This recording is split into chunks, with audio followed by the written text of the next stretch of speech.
3, 2, 1, grabando. Vamos a darle caña al trabajo obligatorio de estadística.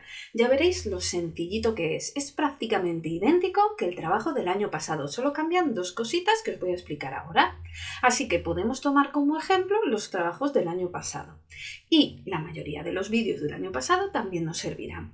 Vamos a ver qué tal y de qué va este trabajo leyendo el enunciado, sacando el juguito, la información interesante de este trabajo, y no solo eso, sino que además vamos a ver cómo ir introduciendo la fase 1 para que veáis lo sencillito que es. Bueno, el enunciado del trabajo lo han subido ya a la plataforma. Vamos a leerlo y vamos a ver qué diferencias hay, que ya os digo que son dos. La primera es que es obligatorio este año hacer el estudio de la cuestión, la fase 2. El año pasado no era obligatorio, pero te sumaba medio punto extra si lo hacías. Este año, tanto si sí como si no, tienes que hacer la fase 2, el estudio de la cuestión, un estudio bibliográfico sobre el tema que tratan aquí. Un tema súper interesante, por cierto. Después, aparte de eso, otra cosa que cambia es que no dan punto extra por entregar la fase 1 antes del 31 de marzo. El año pasado sí que te daba medio puntito extra si entregabas al tutor la fase 1 y además así el tutor te iba guiando y te iba diciendo, mira, esto lo has hecho bien, mira, esto lo has hecho mal. Este año no hay forma. Este año realmente te dejan entregarlo antes del 31 de marzo para que el tutor os lo corrija y os vaya guiando. No es obligatorio entregarlo antes del 31 de marzo para que os lo corrija, pero es aconsejable porque así el tutor te va diciendo que has hecho bien, como lo quiere él, que esas cosas siempre son muy interesantes, sobre todo en la fase 1, que es una fase que es un poco más abierta. Cada tutor la puede pedir de una manera un poco más diferente. El resto de fases son todo cálculo, con lo cual no es tan subjetiva, por así decirlo. Sin embargo, la fase 1 sí. Entonces, para que podáis adaptarlo como lo quiere vuestro tutor, que a fin de cuentas es el que os va a poner nota, es mejor que entreguéis la fase 1 antes del 31 de marzo. Que no podéis, no pasa nada, para adelante como los de Alicante. Leemos el enunciado y vemos el tema, que es súper interesante. Algunos estudios han demostrado que una variable importante en el rendimiento académico es el apoyo social percibido por los jóvenes. Por este motivo, los educadores sociales de un centro de menores se plantean cuál será el nivel de apoyo percibido por los jóvenes tutelados en comparación a los jóvenes no tutelados. Aquí tenemos nuestra variable causa, nuestra variable independiente, es si los jóvenes son tutelados o no tutelados. Tenemos un grupo de control que no son tutelados y un grupo experimental que sí que serán tutelados, tutelizados o tutelados, con el fin de utilizar los resultados de la investigación para mejorar su práctica en el centro de acogida. Para ello se plantea medir con un cuestionario el apoyo social percibido de dos grupos de jóvenes seleccionados al azar. Aquí el cuestionario, claro, de apoyo social percibido, es nuestra variable dependiente o variable efecto. La variable dependiente o variable efecto es esa variable que se mide con un instrumento, ya sea una observación, un cuestionario, un test, una prueba sociométrica, una escala. Cualquiera de ellos sería un instrumento que me permita medir la variable dependiente. En este caso estamos utilizando un cuestionario de apoyo social. Entonces, el apoyo social percibido es nuestra variable dependiente. Bueno, dos grupos de jóvenes seleccionados al azar. En el primero de los grupos incluye a 10 jóvenes de primero de la ESO tutelados. Y en el segundo grupo cuentan con 10 jóvenes del mismo curso que viven con sus familias. Aquí tenemos muestras pequeñas. Recordar, una muestra es grande si tiene más de 30. Es pequeña si tiene 30 o menos. Eso va a ser importante a la hora de hacer las varianzas y las desviaciones típicas, porque tenemos que hacerlas insesgadas, porque las muestras son pequeñas.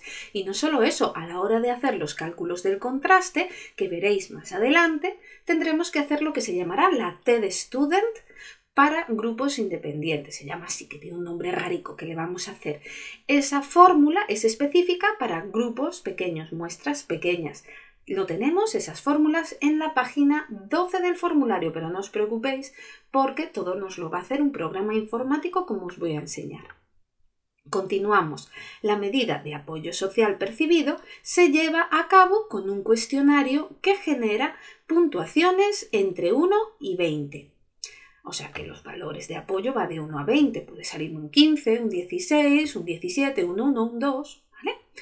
Además, se conocen las siguientes características de los jóvenes. Todo esto son variables que ya realmente no forman parte del estudio, son variables a controlar, son variables intermediarias que están por ahí pululando, que realmente no nos interesan, pero bueno, que las tenemos que mirar. Son la edad, el sexo, la motivación hacia el estudio, que nos lo pueden mirar en 4 categorías: alta, media, baja y nula, y el rendimiento académico del curso anterior, recogida en datos pues normales, en una escala de 1 a 10.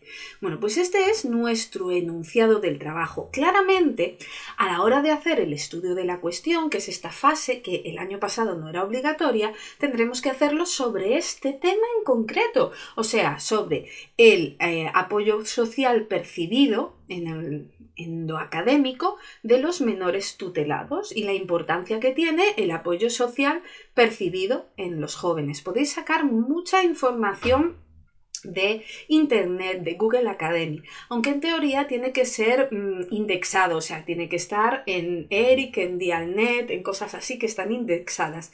Seguro que vais a encontrar alguna cosa en la biblioteca virtual de la UNED, porque siempre trabajan temas que son estudios del año anterior o de ese mismo año de Diego Ardura o Arturo Galán. Ya sabéis que los tutores de esta asignatura se encargan también de investigaciones y normalmente, por norma general, los trabajos obligatorios tienen que ver con las investigaciones que se hicieron el año pasado y que se han publicado o este mismo año. Entonces ahí podéis tener una pista de dónde encontrar información.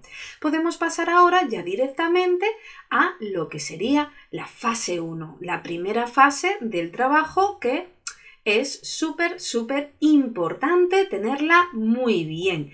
Y no os preocupéis que es mucho más sencillo y mucho más mecánico de lo que parece. Bueno, nos vamos a la fase 1, a ver qué tal se nos da. Es de los primeros temas, la fase 1 prácticamente es toda teoría, o sea que no nos tendría que costar mucho realizarla. Vamos a ver, lo primero que tenéis que entender que esto es un trabajo universitario y como todo trabajo universitario tienes que seguir las normas APA, que sí, que son la muerte a pellizco las normas APA, pero hay que seguirlas.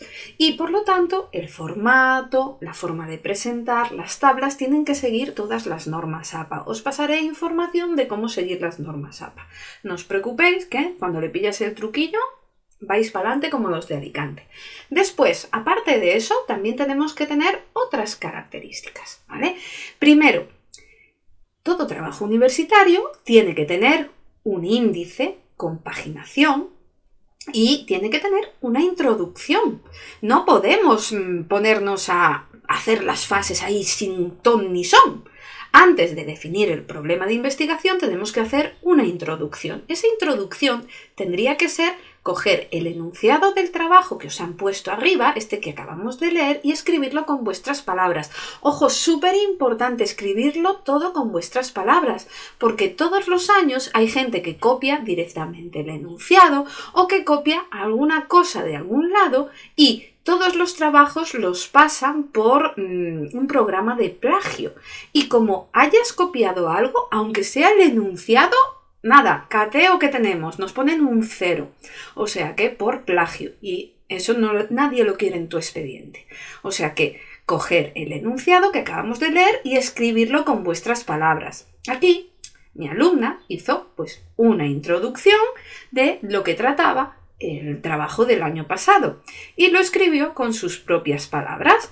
Después ella lo quiso hacer más formal y, como todos los estudios de investigación, después de la introducción puso las palabras clave, que siempre son 5 y se ponen en orden alfabético, aunque esto ya es voluntario, es un poco de formalismo y que si te gusta hacerlo todo súper pipiris nice, que dirían, súper bien, pues lo podéis hacer, si no, no pasa nada. Y por supuesto puso el abstract, que también es voluntario. La introducción obligatoria. Ya, las 5 palabras clave, las palabras clave. Y el abstract, que es coger el enunciado que hemos puesto, la introducción que hemos puesto justo encima y traducirla en inglés. Eso es voluntario. Pero oye, que queda muy divino de la muerte. ¿Para qué vamos a engañarnos? Poner el abstract y las palabras clave. Pero lo importante es el problema de investigación. El problema de investigación, eso sí que es lo primero que tenéis que poner en el trabajo. Definición del problema de investigación. Formulación de preguntas de investigación. Tenemos que entender que eso es el problema que vamos a resolver. ¿Cuál es el problema que vamos a resolver? Sí, los menores tutelados, si ser un menor tutelado o no ser un menor tutelado, trae diferentes sentimientos de apoyo, ¿vale?, en el estudio. Aquí tenemos que coger las variables que hemos leído, estas variables que hemos estado mirando, y tener en cuenta que me hablan del apoyo social percibido, que es lo que quiero ver que aumenta o disminuye, y si son menores tutelizados o tutelados o no. Entonces, el problema de investigación es escribirlo en forma de pregunta. Los menores, ya sean tutelados o no sean tutelados, ¿perciben de diferente manera el apoyo social percibido? Eso sería el problema de investigación. Lo tenéis que escribir con vuestras propias palabras, ¿vale? Sin mucha complicación. Aquí, como era otro tema diferente, pues lo escribió de esta manera, pero el formato es siempre el mismo. Una vez que tenemos eso, tenemos que expresar la hipótesis sustantiva. La hipótesis sustantiva siempre es una frase que tiene unas características muy directas, ¿vale? Siempre va muy directa y con unos formalismos. Por ejemplo, nunca se habla en primera persona, siempre se escribe en tercera persona o de manera impersonal, ¿vale? Y nos dice exactamente qué es lo que queremos trabajar. En nuestro caso, pues claro, no será este. No dice, se hipotetiza la eficacia de la telefonía móvil para el aprendizaje durante las horas de apoyo escolar. No, ¿vale? Aquí no, ¿vale? Nosotros tendríamos que decir, se analiza o se da por hecho si el apoyo social percibido cambia dependiendo si los menores están tutelados o no están tutelados, ¿vale? Se hipotetiza si hay diferencias entre estar tutelado o no estar tutelado y el apoyo social percibido por los menores. Y eso sería una frase directa que me diga de qué va, pero en tercera persona y siempre con algunos formalismos. Podemos poner hipótesis sustantivas secundarias, que son cosas que se pueden analizar de manera secundaria según las fases. Ahí ya depende un poco del tutor, qué es lo que quiera. En nuestro caso, las hipótesis sustantivas que vamos a poder encontrar son las que nos están hablando en la fase 4 del trabajo obligatorio, no en la fase 3, porque en la fase 3 no es una acción directa de comprobar, simplemente es analizar una variable. Aquí, cuando vamos a la fase 4, ya sí que buscan algo en concreto y entonces sí que podemos tener una hipótesis sustantiva de las cosas que buscamos en concreto. En la fase 4, si leéis, lo que nos están diciendo es analizar la correlación entre la variable apoyo social percibido y el rendimiento académico, tomando a todas las personas de la muestra. Y más adelante nos hablan de mirar si hay relación entre el sexo y el grupo de pertenencia, tutelado o no. Pues esto se puede expresar también como una hipótesis sustantiva. ¿Existe relación entre el sexo y el tipo de menor que es, si es tutelado o no es tutelado, el grupo de pertenencia? O si existe relación entre el apoyo social percibido y el rendimiento académico. Eso serían dos hipótesis secundarias sustantivas que nos podemos encontrar en nuestro estudio. Ninguna más. Y de ahí ya vamos a tener que pasar a la punto 3 de la fase 1, que son Las variables. Chan, chan, chan, chan. Vamos a mirar las variables de las que trata el estudio con una tabla y con una explicación. Bueno, estas son las variables del año pasado. Las nuestras son un poco diferentes. Ya las hemos leído, pues ahora vamos a ver. Nuestra tabla será igual para todos. Todos vamos a tener la misma tabla porque todos tenemos las mismas variables. Y como en el enunciado del trabajo no se especifican concretamente que quieren lo mismo que el año pasado, no se especifican las variables. Las variables se deben elaborar en una tabla con variables del problema, señalando en negrita el enunciado y establecer en función de lo que sea su trabajo. La función es el trabajo que realizan, si son causas, si son efecto o si son variables a controlar. Los niveles de medida y por lo tanto tenemos que especificar también qué tipo de variable es. O sea que directamente la tabla que vamos a tener que hacer es esta tabla de aquí.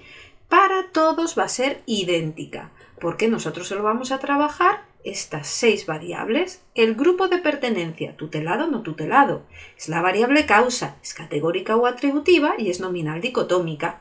El apoyo social percibido es la variable dependiente o variable efecto, es cuantitativa y es de intervalo. El sexo es una variable control, intermediaria, como queráis llamarlo, y es categórica o atributiva. En vez de categórica podéis poner atributiva, los dos términos aparecen en el libro. Nominal, dicotómica, eso sí es así porque es así. La edad es intermediaria, es cuantitativa, porque son números, y es de razón porque trabajamos con número de años, números enteros. Rendimiento académico, claramente, será intermediaria cuantitativa de intervalo, porque puede sacar un 5,6 o un 6,1, son números decimales, son números enteros, y además se trabajan en escalas, ¿vale? En el fondo. Motivación es intermediaria, es categórica, nominal, politómica, porque tenemos muchas opciones. ¿Cómo sabemos que realmente la motivación es categórica? Es que nos lo está chivando el enunciado. Si miramos el enunciado, aquí nos lo está diciendo que se trabaja con categorías. Que más claro, agua, si venimos al enunciado, que llegaremos en un segundito, mirar, la motivación hacia el estudio con 4 categorías, alta, media, baja y nula. O sea que nos están especificando que la quiere como categórica o atributiva. Pues esta sería la tabla de variables que tendríais que tener todos en común. Una vez que ya hemos hecho eso, podemos directamente irnos a un puntito más. ¿Veis qué rapidito se hace todo?